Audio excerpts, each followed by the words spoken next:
The following is a Goulash Media production. goulashmedia.net. Welcome to the System is Down.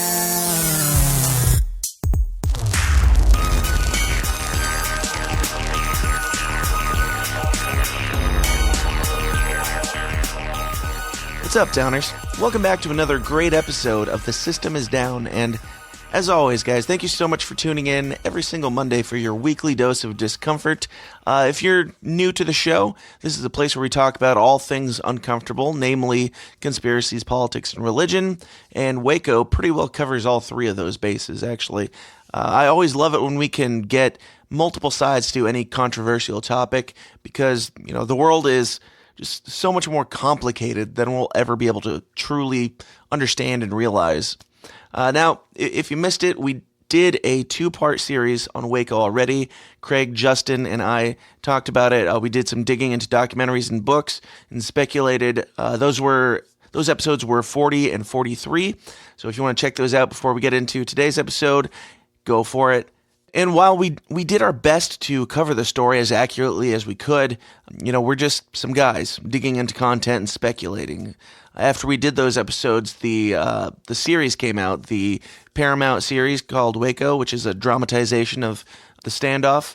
It just did such a great job humanizing both sides of the issue and not showing it as this black and white, good guys versus bad guys story like most people want to make it out to be, which I thought that was really fantastic and eye-opening and made me rethink some things.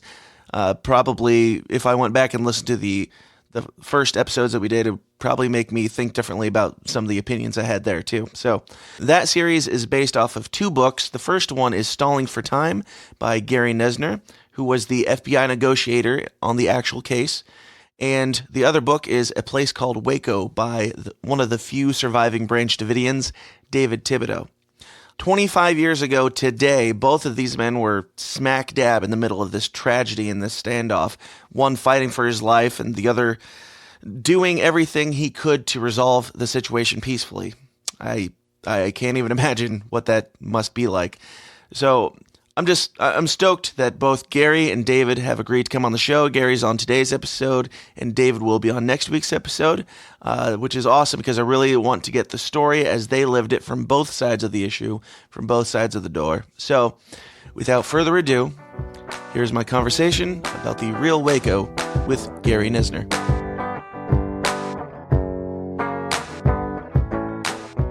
My guest today is author, public speaker, and former FBI negotiator, Gary Noesner. Gary, how are you doing today? Great. It's good to be here with you. Absolutely. Thanks for coming on the show. I really appreciate it. After your recent appearance in the recently aired Waco miniseries, should I also include Hollywood actor in your resume? that would be a very generous description indeed. Well, yeah. Again, thanks so much for coming on. Of course, I mean, you, in your 30 years of being an FBI negotiator, you were involved in hundreds of different cases at the very least. But one of the most notable ones, of course, is the Waco incident. So before we get into Waco, briefly give us kind of your background and what it was like as a FBI negotiator. Sure.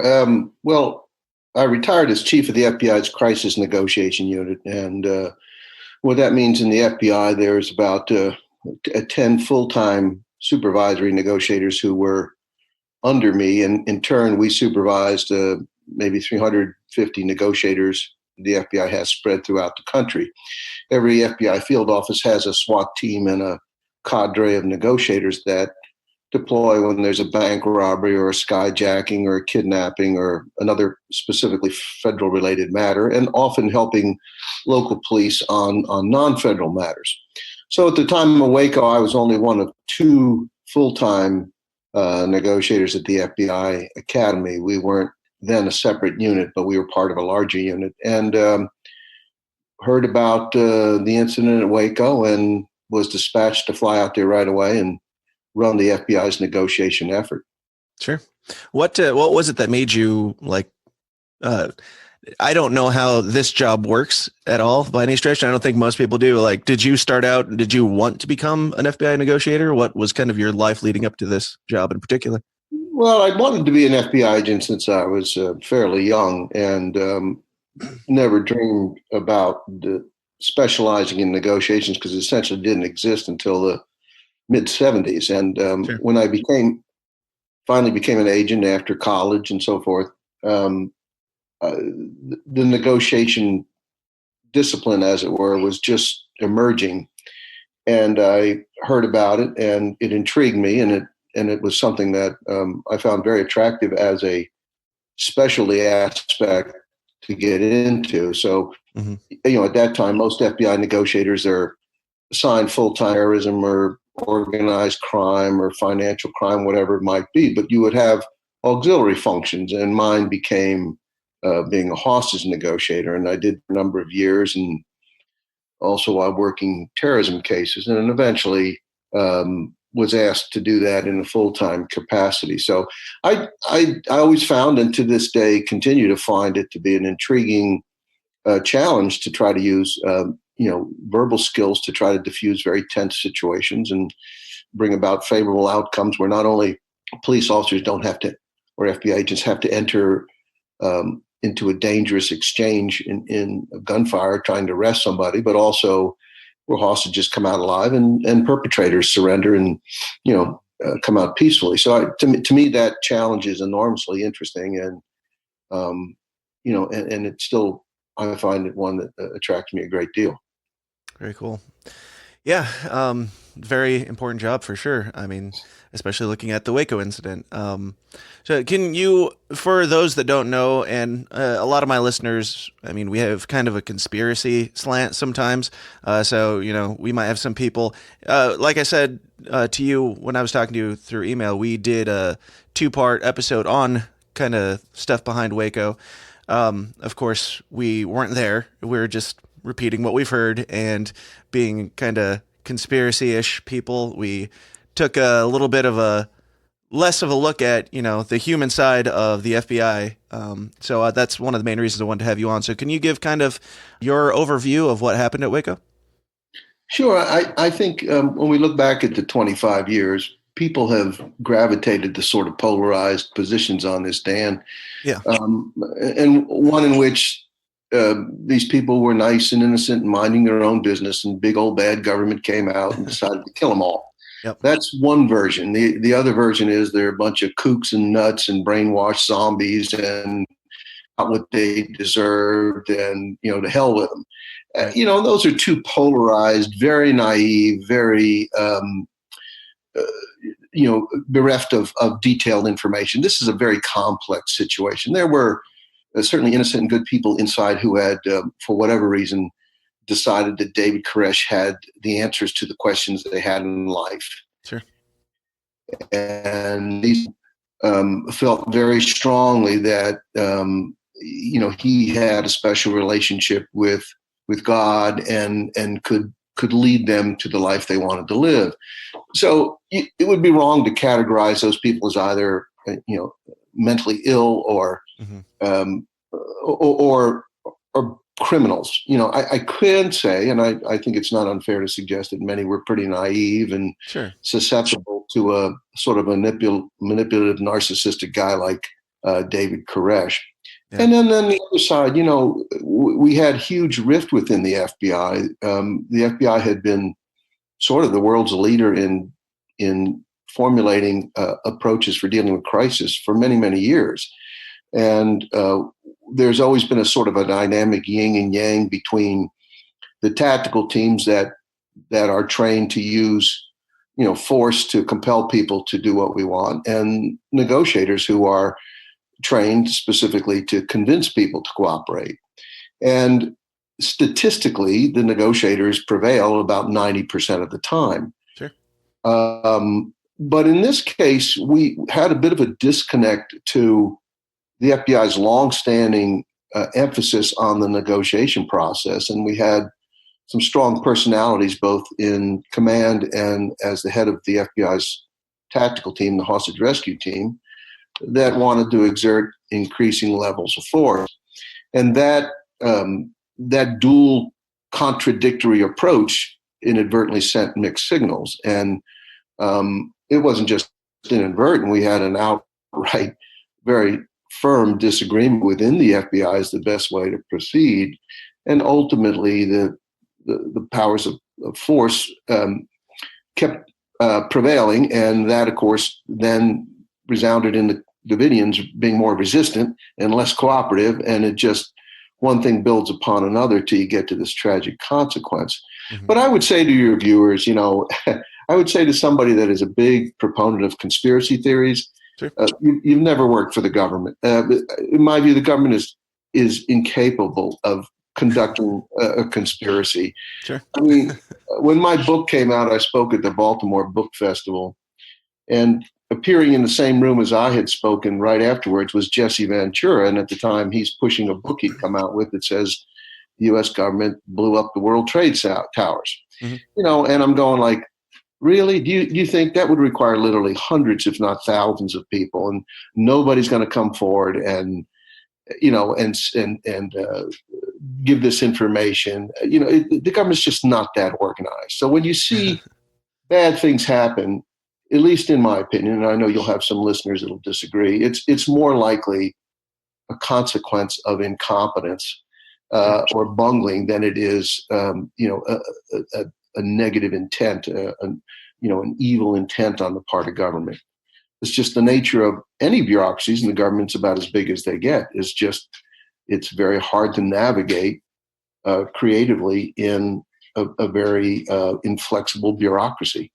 So you think that conspiracy-minded people are giving the government way too much credit? In regards to that, yeah. People can believe it or not. And I am probably the FBI's biggest internal critic. And I think some very bad decisions that were made that did impact on the outcome. However, I can say with full confidence that no one in the FBI, even those who made decisions that I disagreed with, or the ATF, that for that matter, wanted to see the kind of ending that resulted. I just don't believe that. I don't think that's remotely close to the truth. So it was a tragedy contributed upon in large measure by both sides, and that's how I see it. Sure.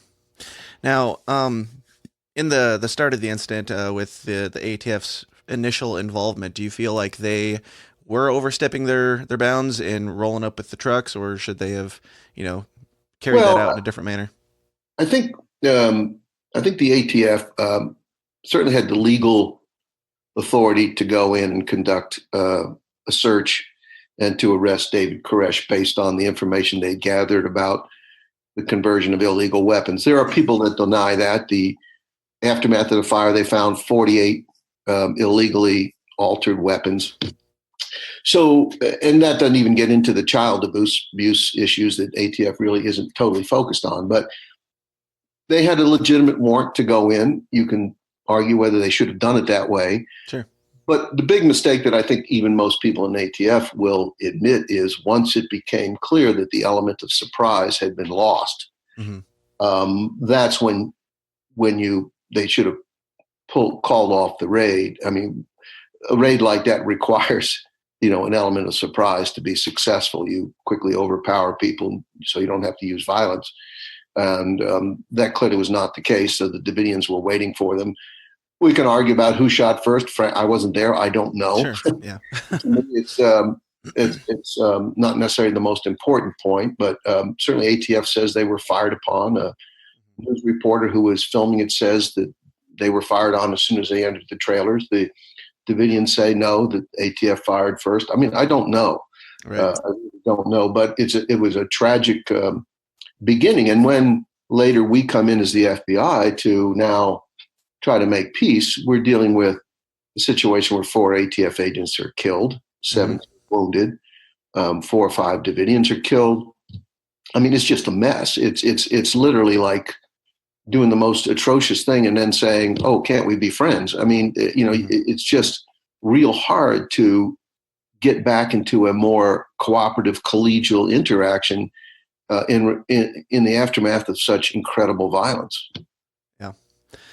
Yeah, and we'll touch on more of the miniseries and that type of thing probably closer to the end, but I might pepper some things here and there as they are relevant. But Do you? I mean, I know you said that you don't know who shot first. You can't really necessarily speculate, but do you feel like the miniseries did a decent job in showing that somebody did, but it may have been justified or? I don't know. I'm the producer directors who I have great affinity for and work closely with, and agreed to cooperate because of my belief that they wanted to make a fair and accurate depiction. Mm-hmm. They were heavily influenced, I think, by David Thibodeau, who's was a survivor who came out and whose book they purchased, and I think it was his belief that the shootout started by ATF shooting the dogs, which triggered the Davidians to shoot back. I mean, I simply don't know. I think, in areas when you don't know for sure, you're better off leaving it pretty vague. Sure. And I'm not sure how the viewer would look at it, but I sort of got the impression that they were portraying it as ATF had initiated it. I'm not sure that that's completely accurate. Mm-hmm. Do you think that, I mean, you had a lot of involvement speaking directly with David Koresh. Do you think that he believed what he was teaching? Do you think that he believed that he was the Messiah and that he was being spoken to by God, or just some cult scam? Yeah, that's really a great question. And he certainly wasn't mentally ill. And he certainly was vested into his religious beliefs. But I'm going to give you a vague answer. I really don't know how much of it he actually believed. I think religion for him, he was not well educated. He was dyslexic growing up. He had some learning disability issues, very troubled childhood. But I think he found in religion and his ability to memorize the Bible, he found in it a way to gain status and stature amongst other like-minded people. And soon I think that became through the years a bit intoxicating for him, and I think it eventually led him to a point where religion became the vehicle through which he controlled everyone's lives, and I think he really savored that role. So, how much of it did he really believe, or how much of it was he merely using to retain his ultimate control over everyone? I don't know. If you talk to someone like David Thibodeau, he said that Koresh had insights and answers that no one else ever could, and he was special and unique.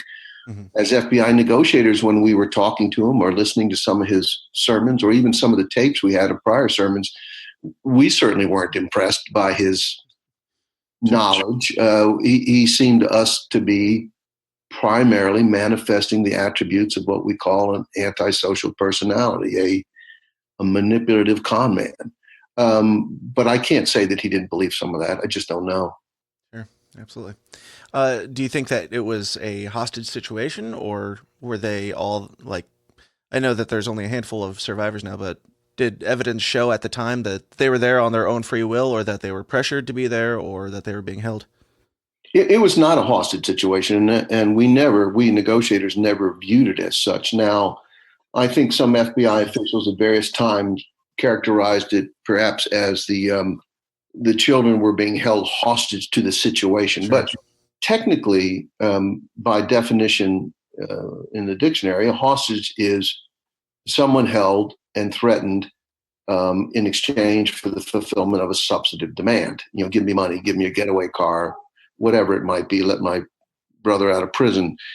That was not the case. They were not being used in that regard. I think you could say the children to some extent were perhaps used as a shield to keep the government from coming in. But I believe those people, to a person, primarily wanted to be in there. And part of our strategy as negotiators, with which we had some success, was particularly with parents, convincing them that, hey, you need to come out and be a parent for your child. And your allegiance to David Koresh is wonderful, but you're a mom and you're a dad, and there's a little person here that needs you. So, and we did get some people out. We got 35 people out, including 21 children. I'm quite proud of that, but it's certainly way, way below what I think we should have been able to accomplish.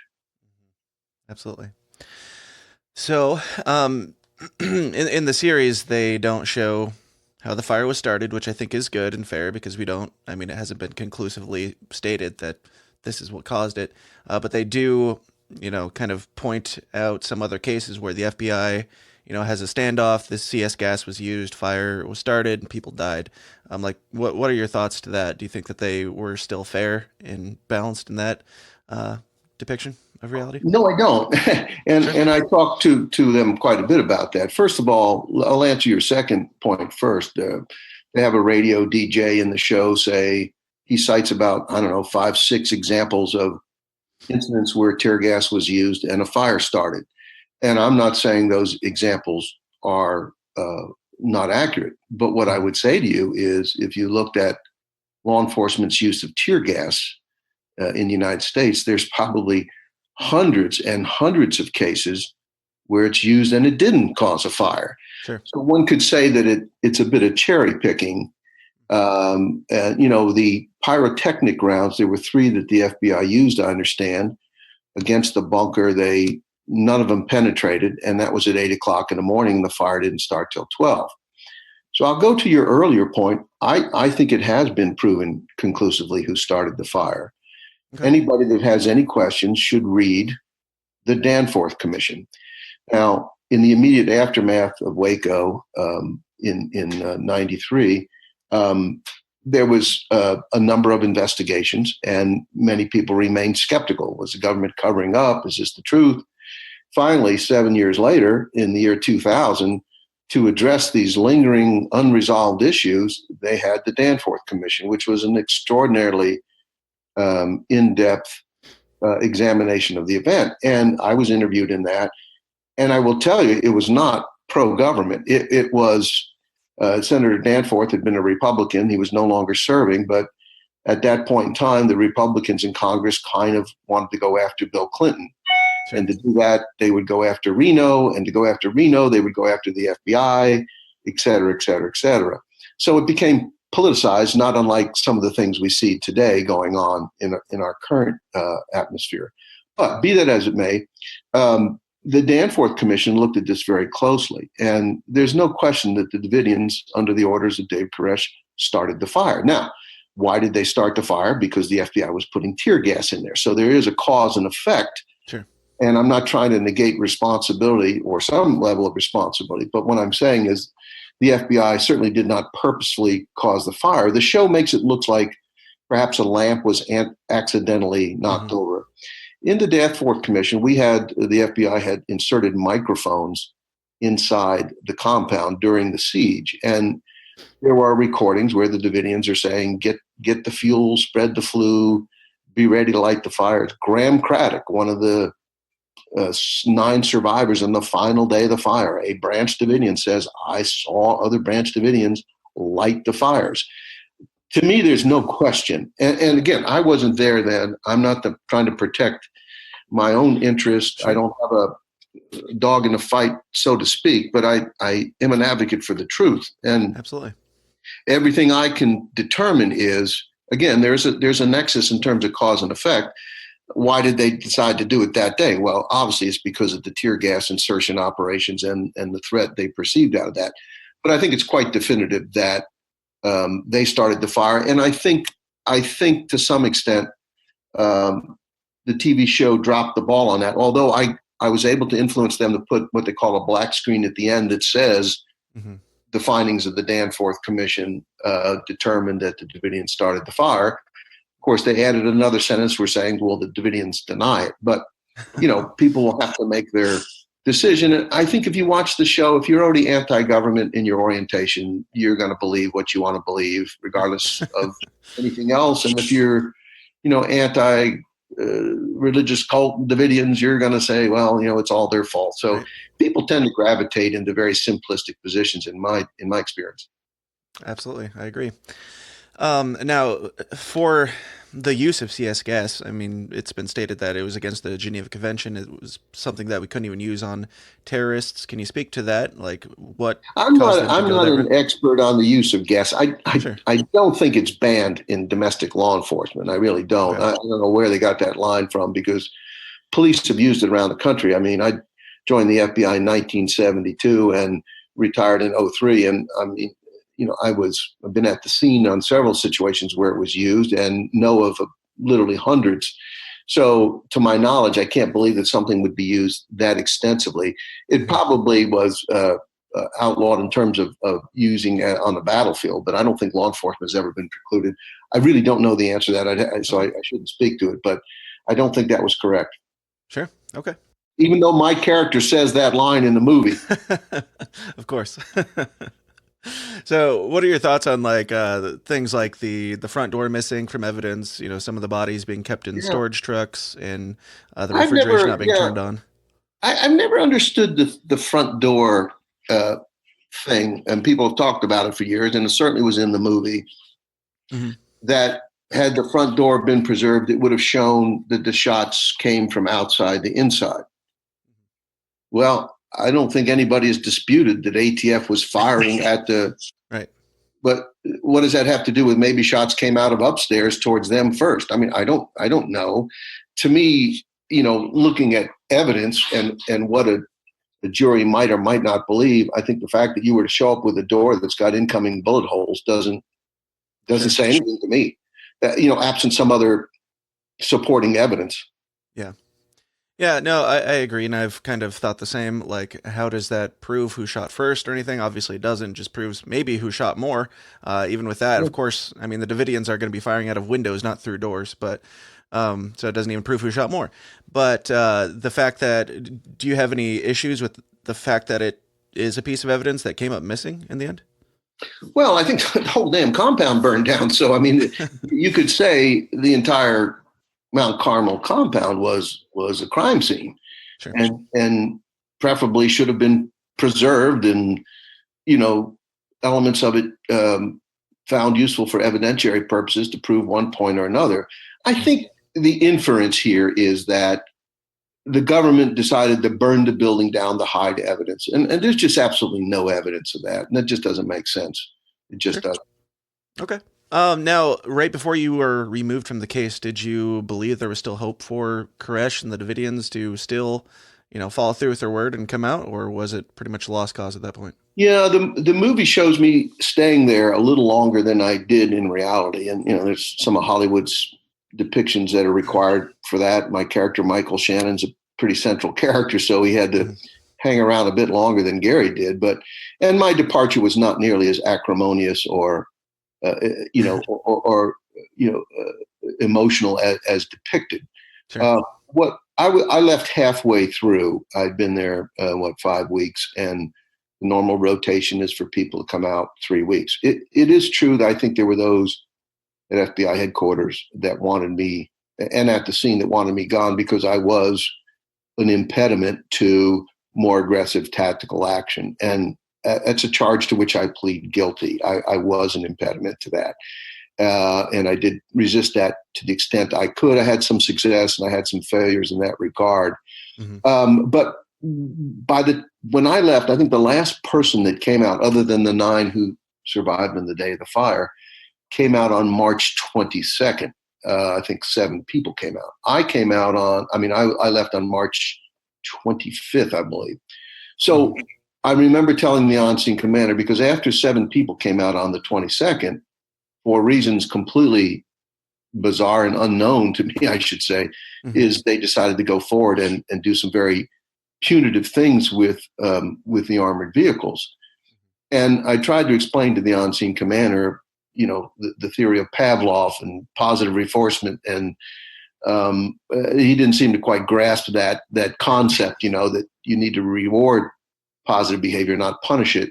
Right. And Koresh even said, that's it. We had gone through some ups and downs along these lines for several days, and finally we got to a point where, despite the success that I thought we were building towards as negotiators, these ill-advised and poorly timed tactical actions literally shut the spigot off for negotiations. So Koresh said no one else is coming out, and I believed him and mentioned that to the boss. Now, that was in the context of what we would call near term. I think we always felt as negotiators, given enough time, an endless amount of time, perhaps, everyone would come out safely. Sure. But if we were operating under self-imposed time constraints, then there was probably not going to be a change in the foreseeable future. And that proved to be correct. Absolutely. So ideally for you, if you were allowed to stay and if you were, if you were the only one in charge there and called all the shots, you would have just said, let's wait, let's stick it out. Let's see what happens. Well, probably, but I think it's more what happened before then and how we got to that point. I think there's a number of key actions that took place, as I mentioned just earlier, where we would be achieving some cooperation. We would get the release of people, and ill-timed would be some manifestations of tactical frustration by saying, well, it's not quick enough, or we were hoping more would come out than that. And there would be some demonstrations of that frustration that, worked against us. I mean, you're going to believe the nice negotiator who's talking friendly to you or the tank that just rolls over your car. I mean, I think right. It clearly sends a mixed signal, very much in opposition to longstanding FBI philosophy. So, in fact, I tell people the biggest lessons we learned from Waco is to do what we'd been doing before Waco. And we did later. 3 years later, we did a situation in Montana where the negotiation strategy basically dictated the progress, and everybody came out, no one hurt, no shots fired. I worked with the Texas Rangers on resolving the Republic of Texas week-long siege. And again, following our advice, no shots were fired. Nobody was, killed to resolve the situation, and so forth. So, I think we know how to do this, and it's a shame that we were dealing with some personalities in the FBI that really created some unnecessary impediments to progress for us. Yeah. Now, in the series, it depicts you afterwards when it shows you, your character, Michael Shannon, watching the TV as they're, quote unquote, attacking the compound.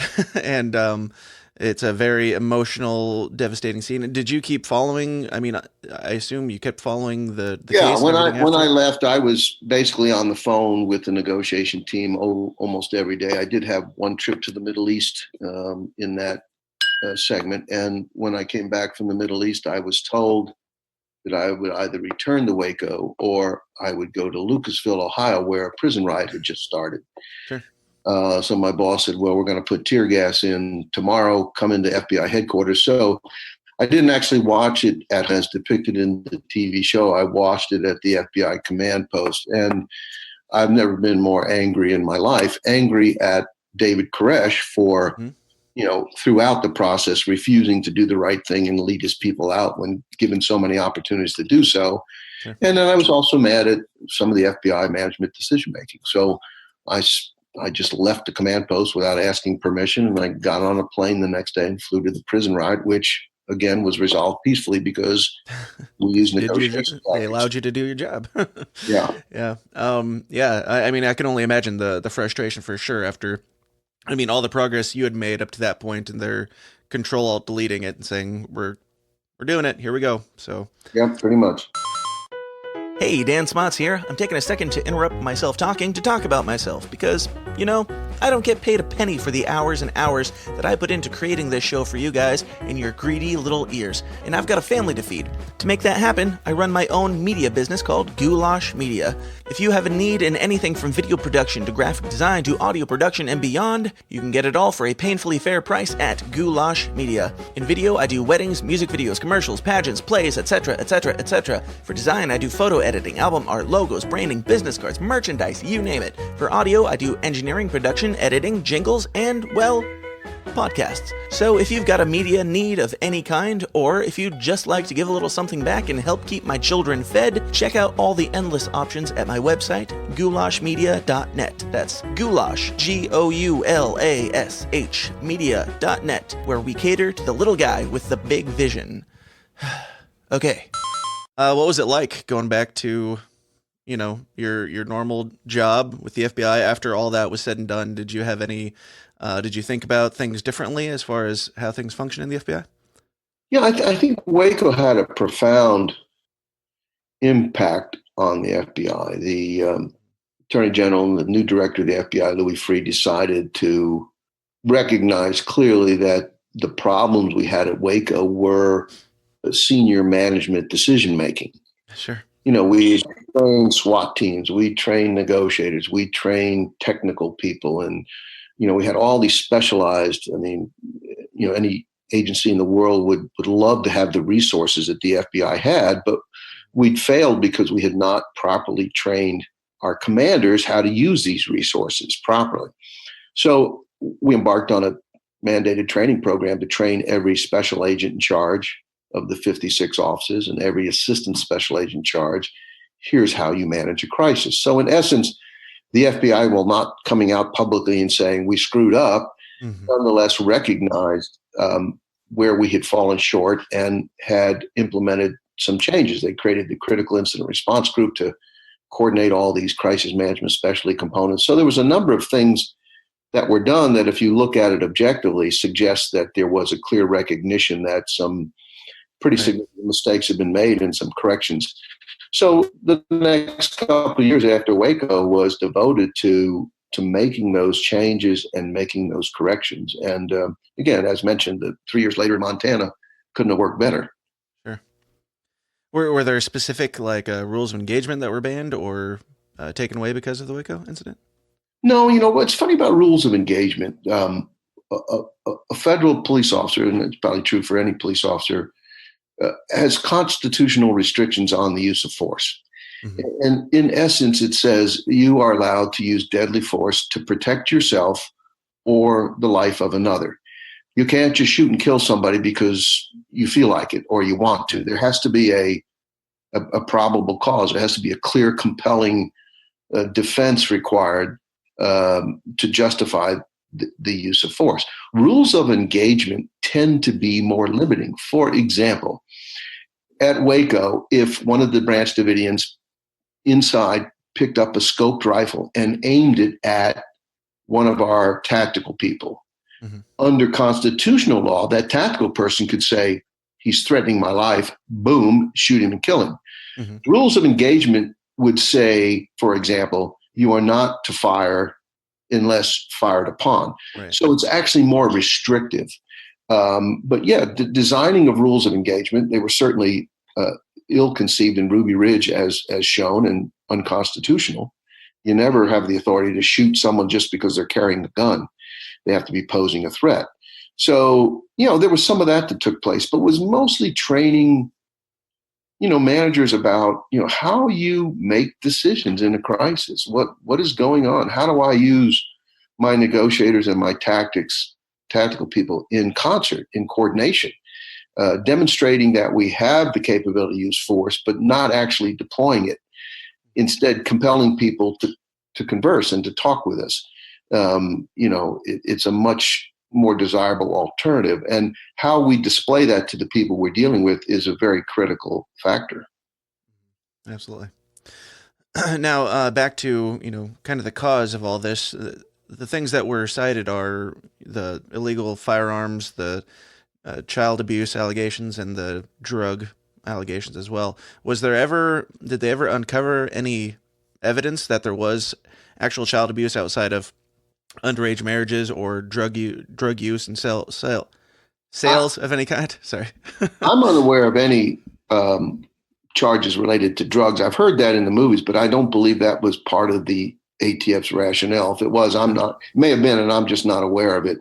But I think on the gun charges, it was clear that the Davidians were using the purchase and resale of weapons as a way to make money. And it also was in accordance with their end of times prophecy. We have to be prepared to face the forces of evil and the forces of Zion when they come and get us. And in fact, when the ATF did the raid on February 28th, 93, it became sort of a self-fulfilling prophecy and really enhanced in the minds of the followers that, hey, what David told us is happening right now. Right. But I think there should be no question about the conversion of weapons. As I said, and I would refer your listeners to the Danforth commission report. I believe there were 48 weapons they found that had been illegally converted from semi-automatic to fully automatic. That's public record. There were 250 caliber sniper rifles in there. There were a number of things that are not necessarily illegal, but I think to suggest, as to some extent the movie does, that these were minor violations and it was just a paperwork violation, I don't think is really fair. I think ATF had to go to a court, they had to go to a judge and cite the information they collected, where they'd gotten it, how reliable it was. The standard things a federal officer has to do in order to get a search warrant. Those things were done. I think you could criticize ATF for not arresting Koresh off campus. Right. They seem to suggest they had reports that he wasn't leaving anymore, and the Davidians say that no, he was out about every day.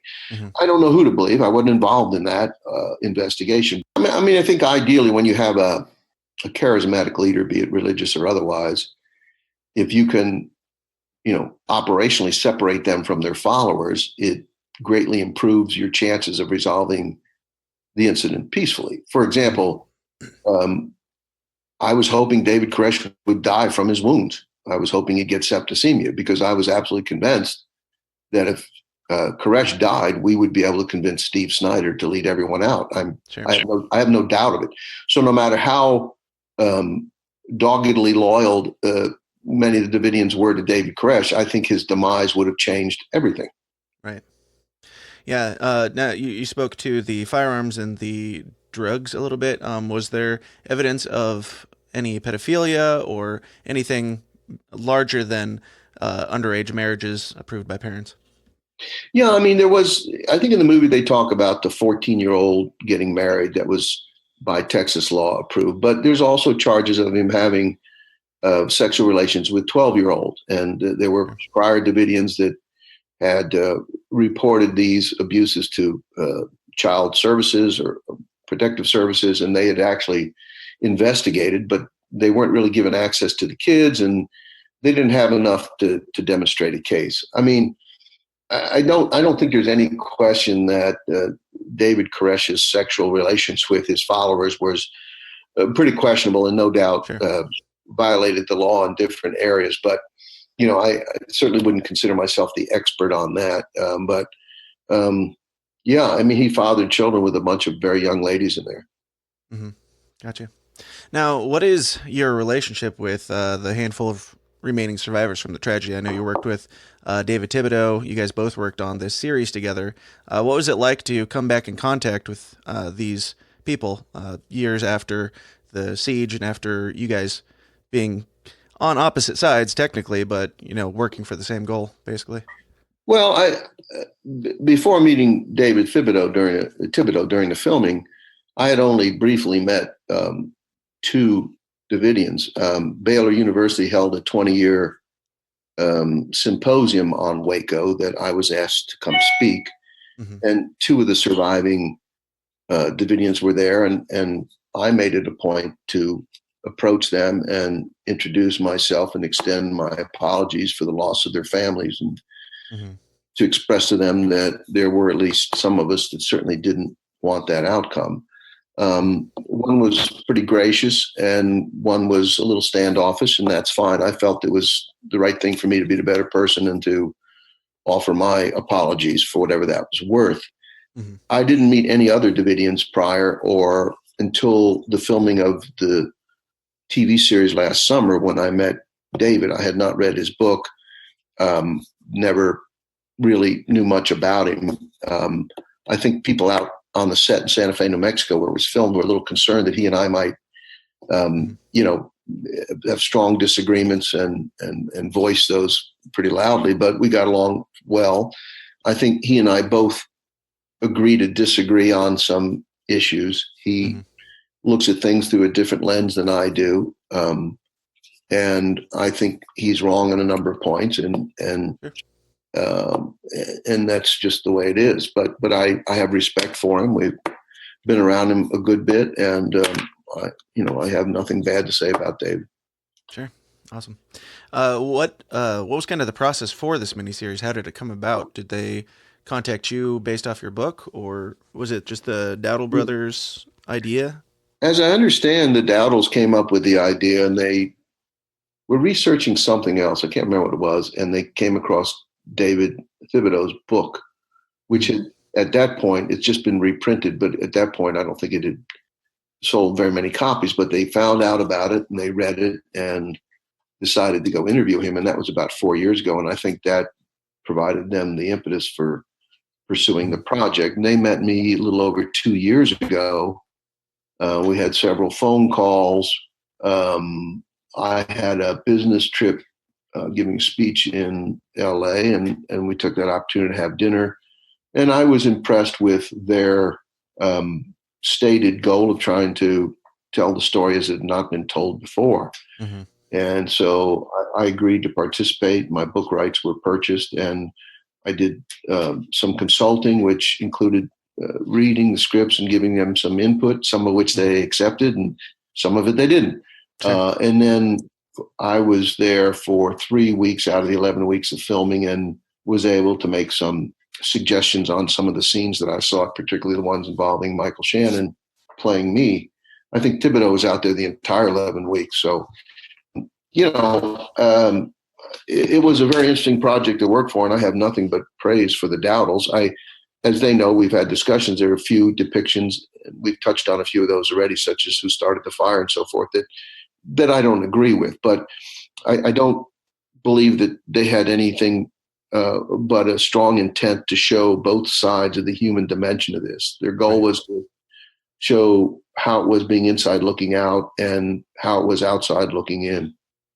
Absolutely. Yeah, and that would be my biggest praise for it. I totally thought, as you said, most people look at this black and white, either one side or the other. I was totally expecting it to be hardcore one side, hardcore the other. It might have had a bit of a slant, but I felt like it definitely did a great job at humanizing you, humanizing your team, and the efforts that you guys were making. Well, go ahead. If I may add, one of the things that has a goal of mine when I wrote was published in 2010, and my book is about things other than Waco. Waco is just one chapter, but my goal in part for the book and for participating in this was that it's always been my view that the quite excellent work of the negotiation team had never really been given a proper appreciation or credit because it is some of the most outstanding work that's ever been done by a negotiation team to get those people out under adverse circumstances. So I'm quite proud of that. And I think because of the way Waco ended, that has been unrecognized. So I think even though the TV show shows it as Gary Noesner, primarily because of the way they have to cast these things, right? Those representations really represent the larger negotiation team. And I'm glad to see that those efforts and the resistance we had to some of the inappropriate tactical efforts were recognized. So I feel good about that. Anything that tries to cover 51 days in 6 hours of commercials, is destined to leave some unhappy with the results. But overall, I think they did a good job. I know there'll be plenty of people in the FBI that won't like it at all, but it's the way it is. Yeah. How'd you feel about Michael Shannon's portrayal of you? I mean, it's got to be weird to see a movie star playing you and trying to, enact your experience in life. What was that like? That was pretty awesome. I mean, Michael wasn't trying to imitate me. Taylor Kitsch, to a certain extent, was trying to imitate David Koresh, who through film is a pretty well-known character. At least a lot of people have seen videotape of him. So Taylor had a challenging role to try to put his own spin on a familiar character. Michael could have made me be anything because people didn't really know me, but it was amazing from reading my book and from he and I hanging out a bit that I think he captured an awful lot of me. And, when I was out there, we had dinner together every single night and we became friends. And I just so admire his talent and his ability and his intelligence. He's quite an amazing actor, and he conveys so much with a look or a facial gesture. It just it's quite riveting to see on screen. So I guess I hit the lottery by getting someone like him to play lowly old me. Right. Absolutely. What was it like watching the show? Have you watched the whole thing in its final form? Yeah, and I saw it before it was broadcast in its rougher cut. So, it's exciting and interesting. My wife and I certainly found it interesting to be part of this process, but we're also tried not to be too much celebrating, because Sure. it's a tragic event, So Right. something that's interesting in our lives is not necessarily a happy story for other people. Right. But I mean, I'm certainly happy. The producer directors treat me very well, but Hmm. I'm not necessarily, happy by seeing these events again. Episode Right. 6 with the fire was particularly difficult. It was very emotional for my wife and I to watch that. I can imagine. I mean, it was hard for me to watch, and Yeah, I even though I didn't wasn't even there watch when it on it happened. TV. Yeah, Yeah. it's and that's what the feedback I've gotten from others. It's a lot of people I know were crying when they watched it. Yep. It's powerful. It dramatically they did an amazing job to evoke those kinds of emotions. Yeah, I can only imagine it has to bring up some painful memories as a tragedy that you actually experienced on your own. So I felt like the series did an excellent job at humanizing both sides. Do you feel like they did well presenting all of it, or I mean, you've kind of hinted toward it, but do you think that they did lean more toward the Davidian side? I think they did. I don't think that was necessarily by design, but I Hmm. think in their desire to show the Davidians in a way that they've previously not been portrayed, that they're Hmm. human beings. I think they ended up portraying David Koresh particularly, not the Davidians writ large, but certainly David Koresh a bit too sympathetically. In Sure. reality, he was a pretty dark, manipulative uh, character and not always pleasant to deal with from a negotiator's point of view. I don't think that came through strongly enough. And part of it's Taylor Kitsch is such a likable actor, that Right. it's sort of hard to to look at him negatively. I think they were trying to show the charismatic side of David Koresh that he used to attract his followers, and in that regard, they hit a home run. But Hmm. I do think and I talked to them about it at the time, and they kept saying, "Well, don't worry, he's going to get darker. He's going to get darker," and he did a bit. But I still think I would have liked to seen a more sinister portrayal of Koresh. Sure. Other than that, I think they certainly showed the FBI part pretty accurately. Again, there's 8 negotiators working per shift. It's not Right. just Gary Noesner and somebody else. But the themes of Yeah. what were being said were all pretty accurate. Sure, absolutely. Yeah, for me personally, it was a good eye opener for me, even as somebody who enjoys digging into the conspiracy side of things. It's good to like this show is all about questioning everything and getting both sides of stories whenever we can. So the series in itself did, I think, a great job at opening my eyes to yes, these people that were in this quote unquote compound were humans. Also, these people who were trying to carry out their job and end things in the most peaceful manner, they were humans also doing the best that they could, and it was just You tragic know, turn of events.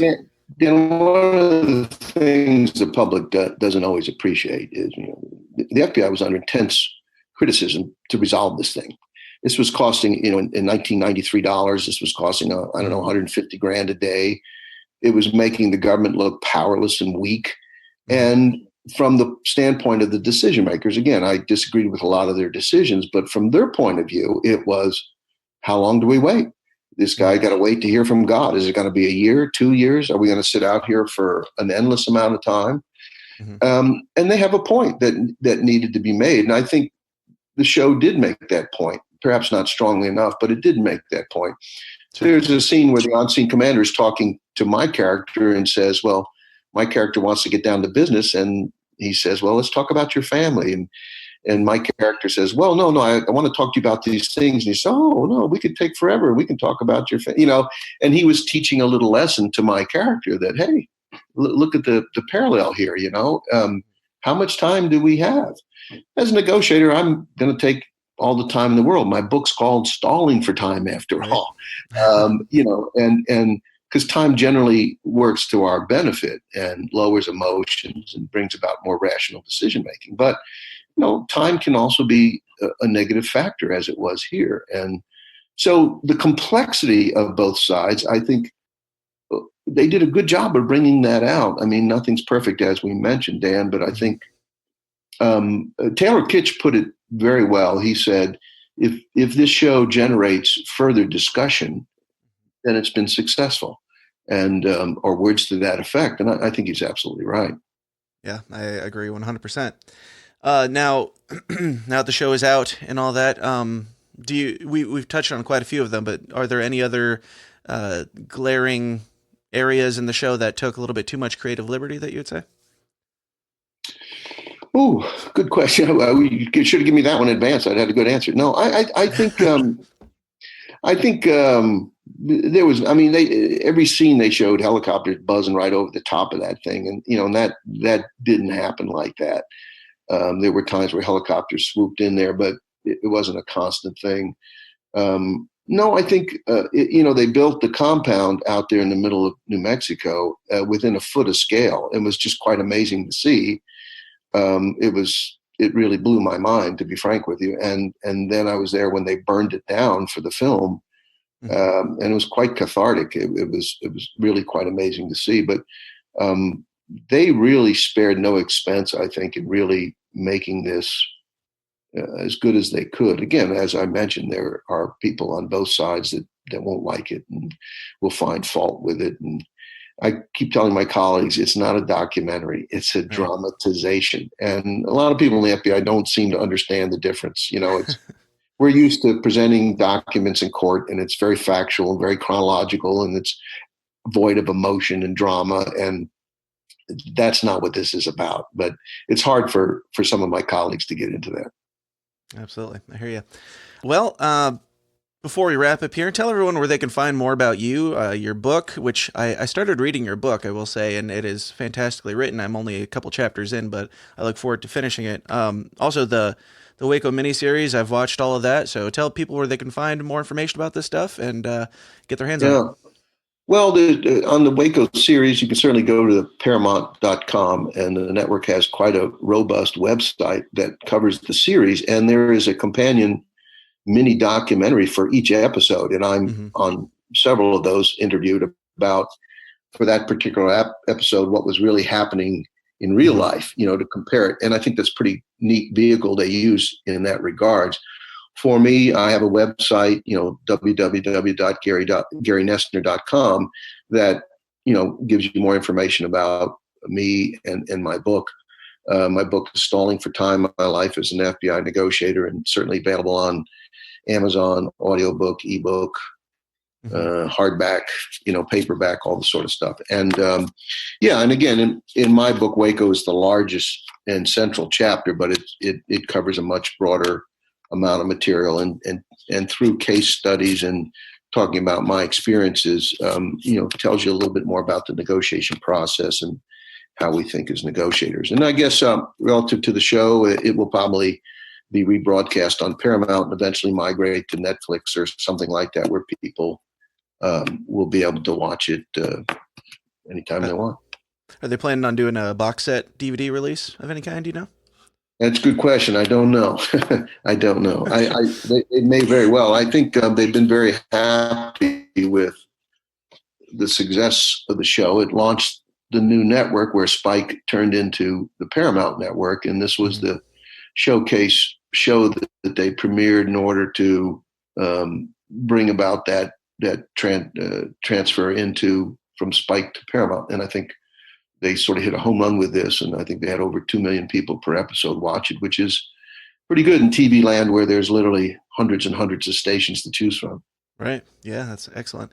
And for a kickoff show, they really got the ball rolling, I would say, and hopefully they continue with it, because I absolutely loved the show. Even if it wasn't, I would probably love it more if it wasn't based on history, because it's a fascinating story. Throwing the reality in there just makes it harder to watch, but fantastic show, fantastically made, and a lot of good things. I would highly recommend it. Now, Gary, before we go, do you have any final words for my crazy conspiracy audience? Anything that you'd like to smack them down with? Because I appreciate all sides of every story. Yeah, there's a book that came out a few years ago called Nonsense, The Power of Not Knowing. And they did a chapter on me, and they did chapters on other successful people in life. And their premise is that really successful people are comfortable in gray, that they don't expect to have absolute yes and no, good or bad, up or down answers. Sure. And yet I find in our ever simplistic society, we certainly see it in the political arena, you're a Republican, you must think this way, or, oh, you're a Democrat, you must think that way.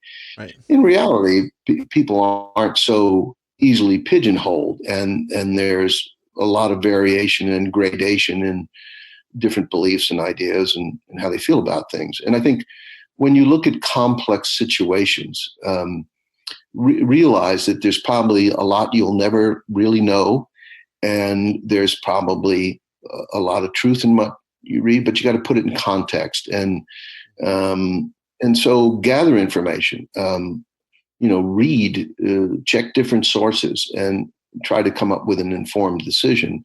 And at the end of the day, maybe you say, I don't have to say the government was good or bad, or the Davidians were good or bad. It's enough to say this was a tragic, tragic situation that ended up in a way that no one wanted to see. And I think that's the truth. Absolutely. Very well said. Thank you so much. Thank you so much for coming on. And if you ever feel the need to come back on and share your stories, I loved having you here, and you're welcome here anytime, Gary. Thank you. Well, I'm hoping they're going to make some more projects out of the rest of my book, so maybe there'll be an opportunity for me to come back. Who knows? Yeah, that'd be awesome. Love to have you. Thank you, Dan. Hey guys, thanks for sticking around to the end. I hope you enjoyed it. I don't mean to toot my own horn or brag or anything, but if you haven't noticed, I've been kind of kicking things up a few notches around here with bigger guests, better stories, better quality, and even more video interviews for you. Probably asking yourself, how is he doing this? How is he making it better? The answer should come as no surprise that it's all thanks to you guys and gals in the Downers Club who are generously supporting the show. We've had 2 new members sign up this week. Ben Pangy? Sure, one of those is close to right. And Clint Rankin. Ben and Clint both just got to a point in their free listing where they said, you know what? This show it's good. It's like really, really good. And I want this show to keep going and growing. So by golly, I want to be a part of it and help out. So here we go. I'm sure that's a direct quote from one of them at least. But in return for their support, Ben and Clint and all the other Downers Club members also receive access to the exclusive Facebook group. They get 2 to 3 bonus episodes every single week of this show. And at some levels of patronage, I'll even send you some free merch and make you a part of the show. So if you like what you hear and you want to like it even more, you can be as cool as Ben and Clint and join the Downers Club by going to tsidpod.com/support. Again, that's tsidpod.com/support. And all the links that I'm talking about, if you don't write them down, you can look into the show description and you can copy them from there. If you don't have a couple extra bucks to throw in and join the Downers Club quite yet, you can still join the conversations and make some weird friends in our free Facebook forum, which you can find by going to Facebook and just searching for The System Is Down Forum and requesting to join. Also, please be sure to subscribe and review the show on iTunes. That is a huge, fast, free, easy way to help us boost our legitimacy and grow the show. Keep doing that. Keep it up. I appreciate it. And check us out on all the social medias, the Twitters, the Facebooks, the YouTubes. Do all the liking, sharing, subscribing. That's all very helpful in getting the show out there. Possibly most importantly, just tell somebody else about the show this week. Go up to somebody and say, hey, Dan had Gary Noesner on his show. Oh, you don't know who that is? Well, go check it out. The System Is Down. All right? How hard is that? Come on. You can even send him a text. Stop and do it right now. It'll take you 2 seconds. And I'd really appreciate it. And I think that Gary's story is definitely one worth sharing. And I think that David Thibodeau's is as well. So do all that fun stuff to help out. And if you'd be so kind as to have me, I'll be right back here first thing next Monday with my discussion with Waco survivor David Thibodeau. It's another great one, so you're not going to want to miss it. Until then, question everything and stand comfortable. Thanks. This has been a Goulash Media production. goulashmedia.net This concludes our broadcast day. Click.